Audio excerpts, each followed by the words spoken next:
happy to be here, and I'm also very happy that we now the new owners of Sky Harbor.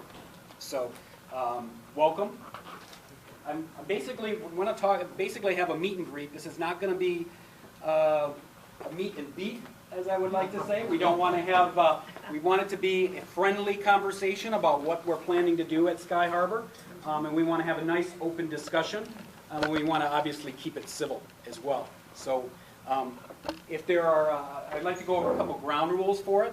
I want to talk for a little bit, of course, and then I want to open it up for questions for those things. And hopefully some of the conversation that I have with you will answer some of those questions, and then we can get more specific if there's something that I don't cover. How's that sound?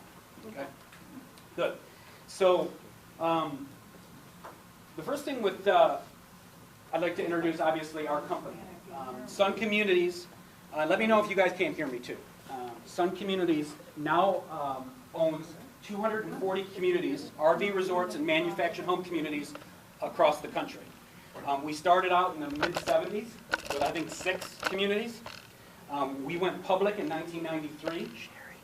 And this American Land Lease company that we bought, headquartered in Florida, which was not the original owner of Sky Harbor, but the previous owner of Sky Harbor, we increased our company by 1/3, which is our biggest acquisition we've ever done. To do that, we went to Wall Street and got financing. We sold stock in the company, and that's how we were able to finance this. On top of not only buying American Land Lease for $1.3 billion, and it's on our website as well, so it's public information. We also got the financing to upgrade these communities across the country. That's where we hopefully have a great message to tell you all today about what we have planned for Sky Harbor, Parkside, and the villas. And I think it's a great message. You know, not a lot of companies can go out and buy a company the size of American Land Lease for that kind of money, and at the same time go in and do the upgrades to take the community to the next level. And so that's the great story about that. And we're going to tell you about what our plans are for that going forward as well. There's one kind of ground rule that I want to talk to you about today, and it's the most important one. Now, I can tell you, there's 2 ways we can do this. I can tell you the truth when I'm talking to you about, when you ask me questions, or I can lie to you. Now, there's advantages to both. There's advantages to both, right? If I tell you the truth, you get the truth, which is great. You leave here and you'd be like, well, that guy told me the truth.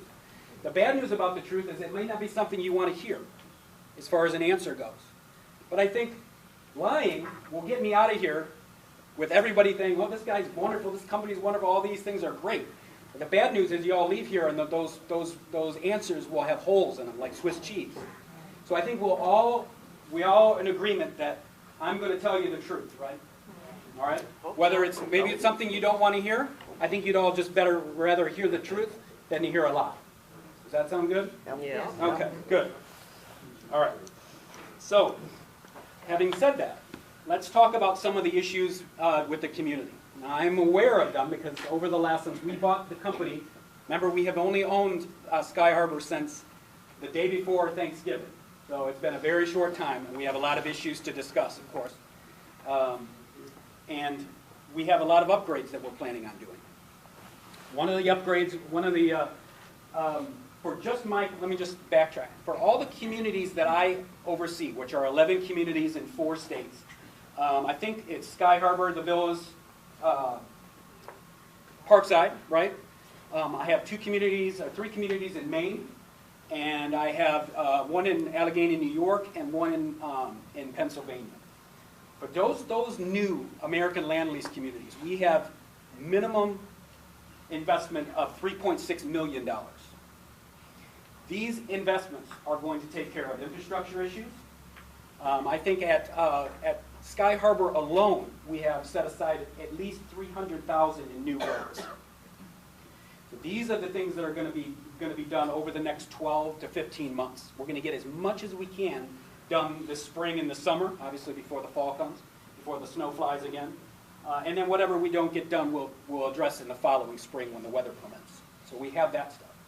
We know that there are infrastructure issues with regard to water and some of the other issues because, you know, this community is old, especially the oldest section of Sky Harbor has the most needs. So we're going to be looking into that.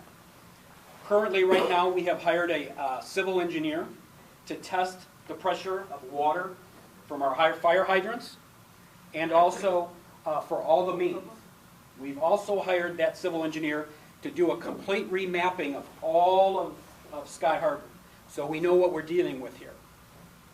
And so we'll be addressing that. When we get those results, they were hired on Monday, so it'll be a little bit before we get the results from that testing, and that'll give us an idea of what we have here, what we're dealing with, and what we need to do. That $3.6 million I have at my disposal, I can easily add, take away, move around that money where we need to get those things taken care of. So that's one good part of it. The other part of it is that we're planning on investing in bringing in new homes. New homes is a big deal because, you know, with a community that's not renewing itself, it's going downhill. Now, I know there's been issues with the size of the homes. I know that there's been issues with the residents about the infrastructure not being able to support the new homes. And so, obviously, that's all part of the plan and the process that we're going to be doing going forward to assess that. We don't want to jam a big, giant home next to some of you folks that live, you know, where you're going to reach out and touch the next home. We understand what your concerns and what your complaints are and what your worries are. At the same time, we definitely cannot bring in the same size homes that are currently in the park in the oldest section. A lot of them, they don't make them anymore, those sizes. Especially some of the really old ones, some of the homes that are from the 60s. Those homes are extremely small. And although we can go out and buy a number of different size homes. We can go to the factory and say, hey, can you build me this? Can you build me that? They'll pretty much build you whatever you want. Just because we have the ability to go out and buy it doesn't necessarily mean that we want to go out and buy it. Because what is you know, a home that's 800 square feet? What's the viability of an 800 square foot home? People want more space. So we have to address that issue. So what we are trying to do is work with the variance board to see if we can come up with the homes that will fit in the community with the least amount of resistance or issues with the neighbors. In other words, if there's a 20-foot variance or a distance between the homes, let's just order the homes that will fit with that 20-foot variance, and let's call it a day, between home to home. Does that make sense? You know, sometimes with these tag units, you've heard of these tag units, or they tried to bring in double wides to fit on maybe a single wide space. The single wide space might be a little larger. Maybe they thought they could throw one in there to get the best bang for the buck. Maybe that's not the way we should go. Maybe we should just say, listen, let's just stick a 16 by 60 home, for example. You got 20 feet from one neighbor, 20 feet from the other, and call it a day. I think that might be the best way to go. That way, we don't have upset residents, but at the same time, we get these new homes in the community because there's homes that probably need to go. You probably drive past them on a daily basis. We got to be able to figure out a way to get new homes in here, get the old ones out, and reinvigorate the neighborhood, right? At the end of the day, we all want the same thing. We want an invigorated neighborhood, we want nice new homes, and for the homes that are older, we want those homes to be renovated or they got to go. So we'll talk about the way the sites look, older homes and all of that as we go forward today. I'm sure you'll have questions about it as well. So, having said that, we talked about the investment, the upgrades and the investments. The other part is what are we going to do about the current community as far as customer service goes, and also the condition of the home sites. So I will tell you about I'll tell you one absolute truth, is that Sun is not American Land Lease.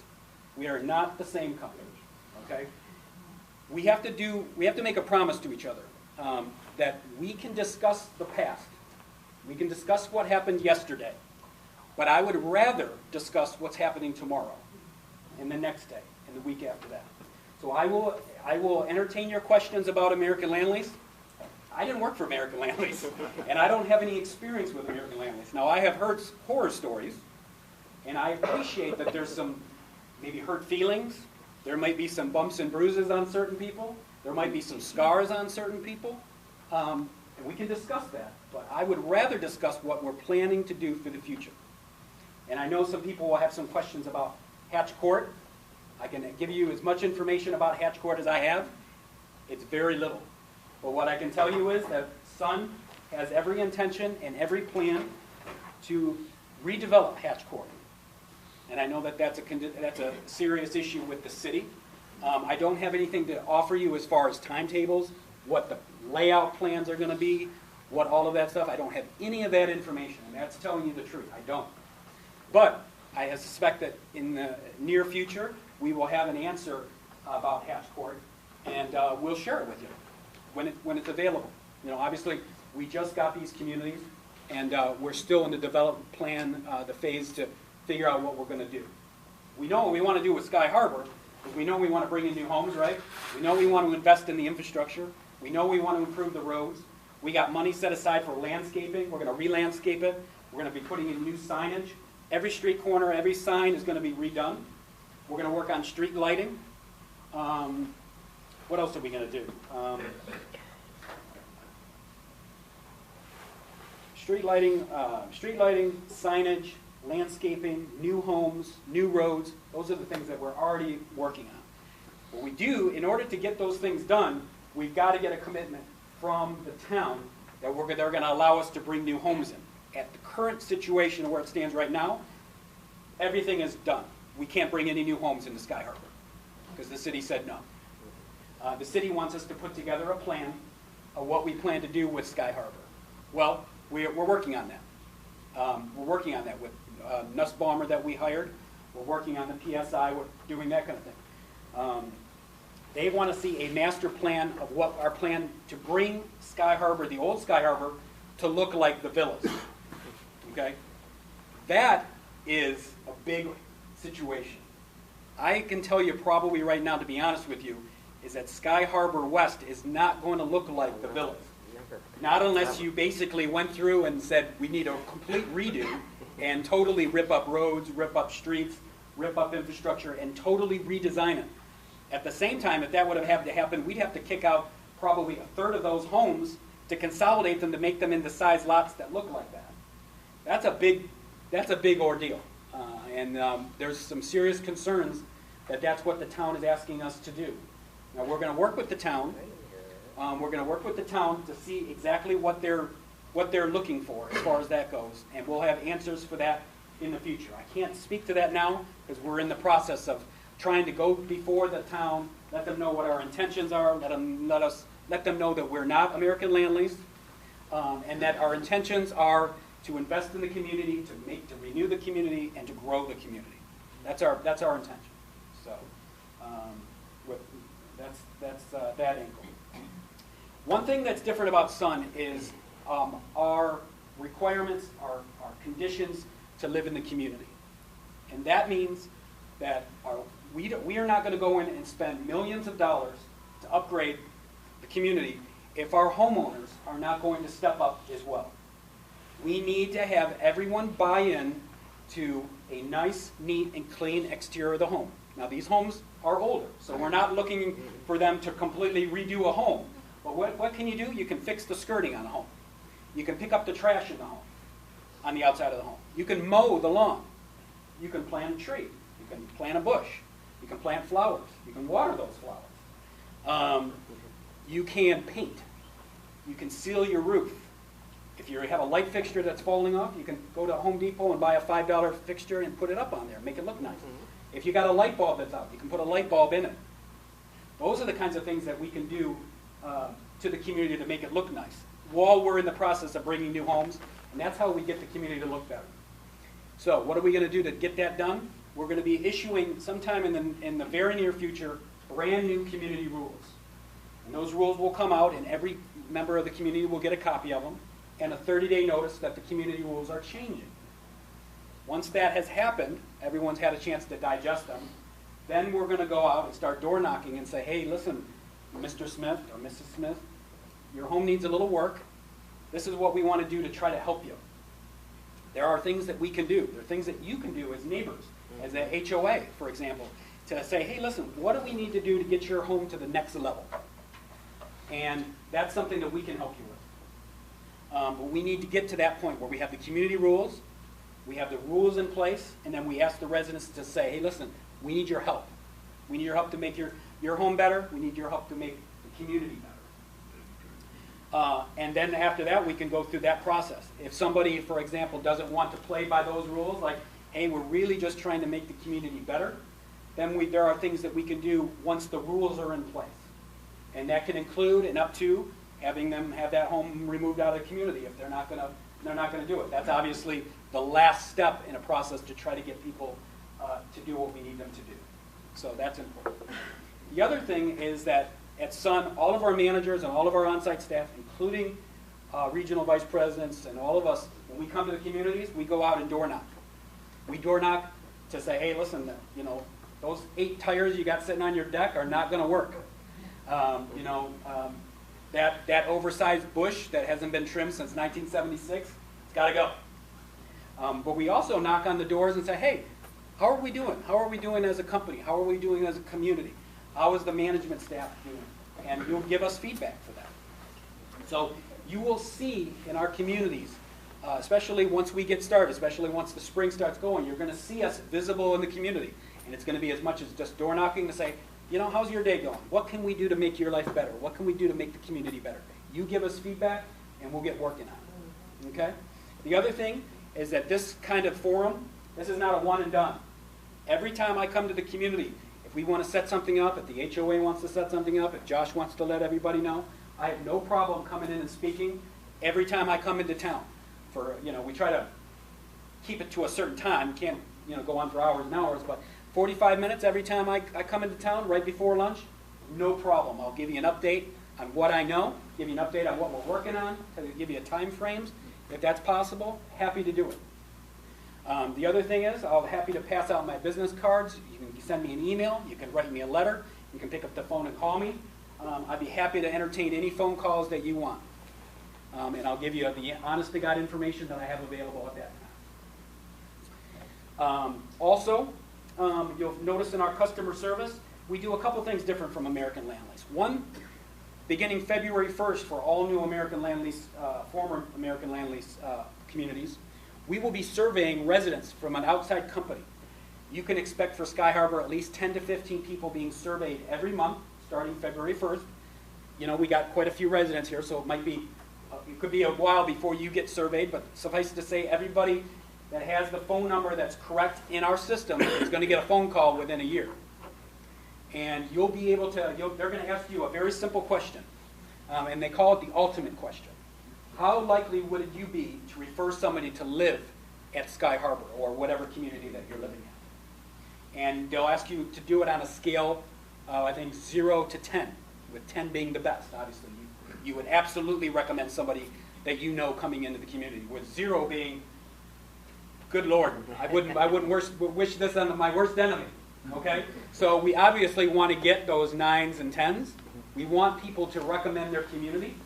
And we want to get to that point. Maybe in the first year, maybe we're not there yet. But we can track it. We can track the mood of the community by these scores.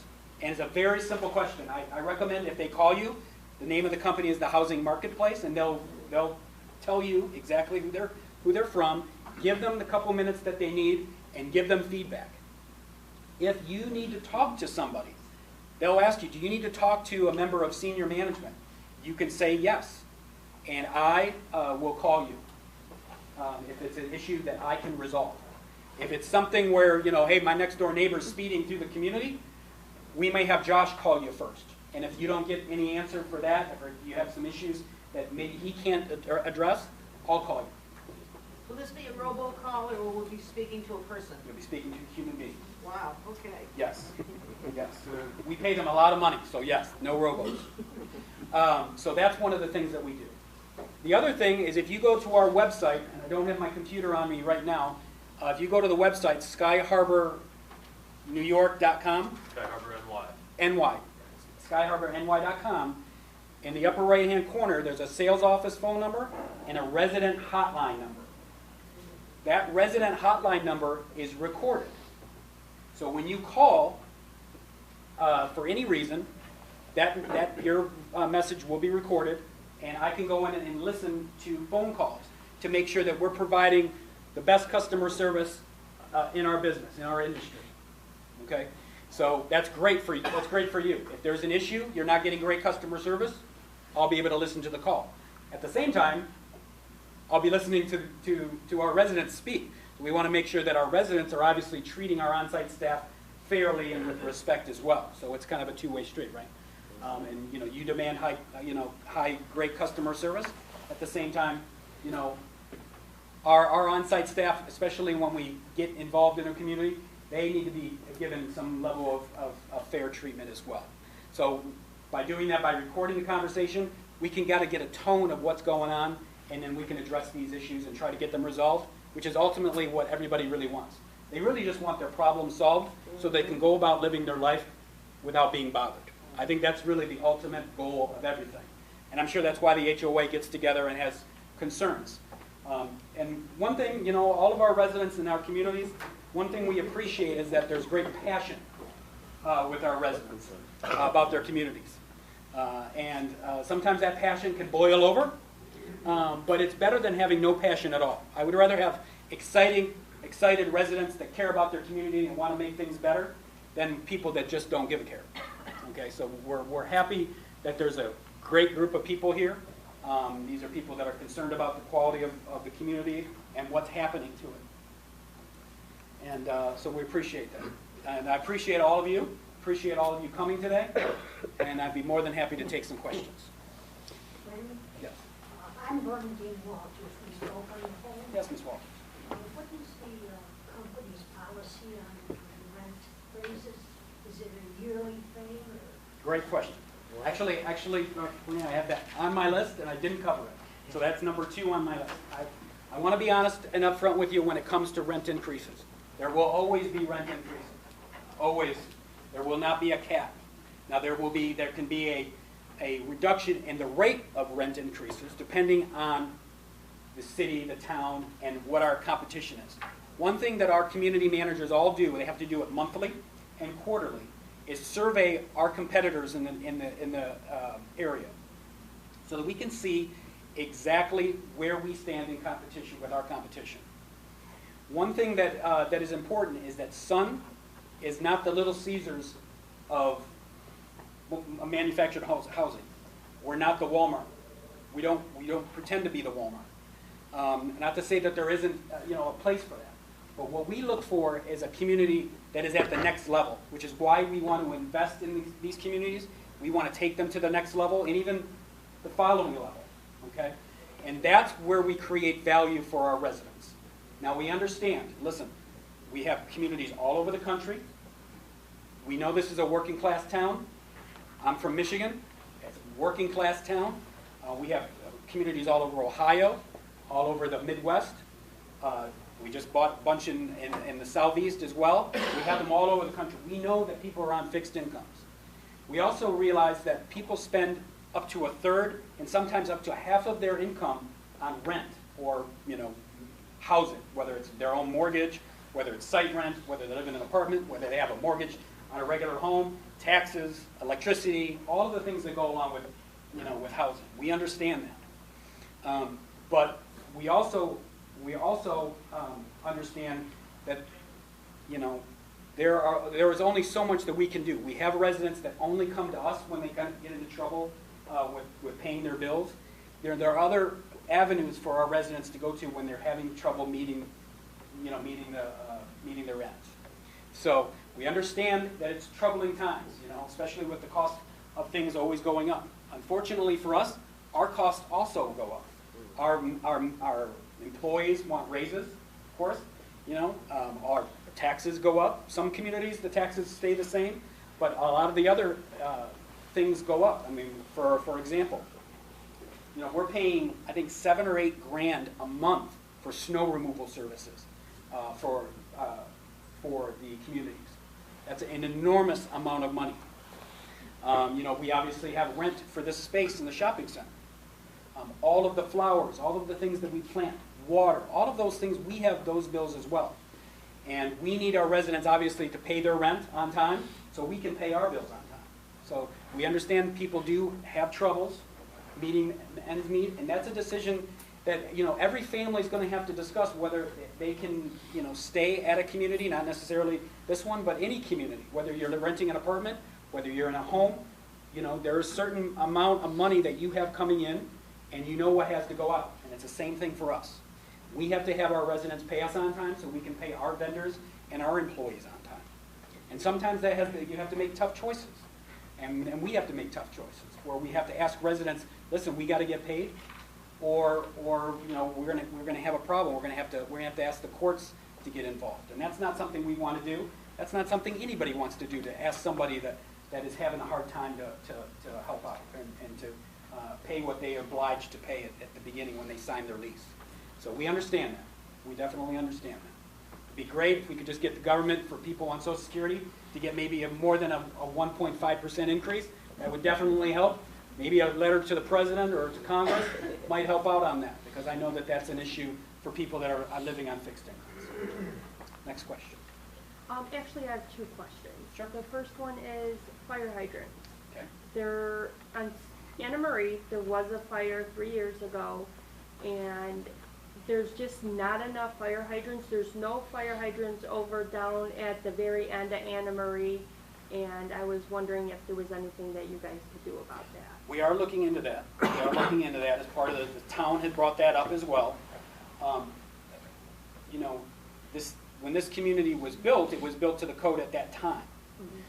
It's not quite as easy as just going in and having somebody come in and throw off a fire hydrant and saying, okay, we're going to dig. It's a lot more involved than that. But we are looking at that, you know, what we need to do as far as that goes. The town brought it up. I think we're going to have a conversation with the fire chief here in town. You know, there are a lot of communities that don't have fire hydrants available, and they have to truck water in on a fire truck. That's not unusual. That's not uncommon, especially in rural communities. So it's not like there's not protection here in the community. If they need to pump in trucks, they can do that. So that is a possibility. But we are looking into it and seeing what's feasible and what's not as part of the master plan. And the other question, now that you're getting bigger houses and it's going to be more family oriented, and no offense to the elderly, but I was wondering if you could make like maybe a playground or something like that for the kids to play on, instead of the kids having to go over to the park at the school or something like that. Gotcha. We have money set aside for it. We have, Okay. I think there's at least 50 grand already set aside for a playground for Sky Harbor. We just got to find a place for it. Cool. In the past, this part of the building was supposed to be available to the people in case there was an emergency, in case we had severe storms or we lost electricity. Is that still going to be available? And if so, the presidents of the homeowners and the presidents of the senior club no longer have a key, and they're responsible for the key to come in, instead of, if Josh lives in Fredonia, and I don't know where Katie or anyone else lives, the two people, I mean, they've always been responsible, and I don't think anything's ever been damaged. Will that be available to them again? No.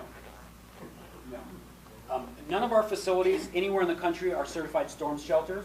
This space is not large enough to house every member of the community. So we do not allow our community offices to be used as certified storm shelters. Only the cities and what they have available are certified storm shelters. You need to get with the city of the town to find out what the nearest one is. I don't know if we know what the nearest certified shelter is. Usually schools, libraries, hospitals are all certified shelters typically for that. But this is not a certified shelter. If we had a severe event, came in here and we'd be all in trouble, because this is not a certified shelter. As far as just a follow-up, as far as access to the community office, there's a couple things with that. First of all, we want to make sure that we have the community office secured. We obviously have everybody's personal information in here, and we want to make sure that we have a great, we have a great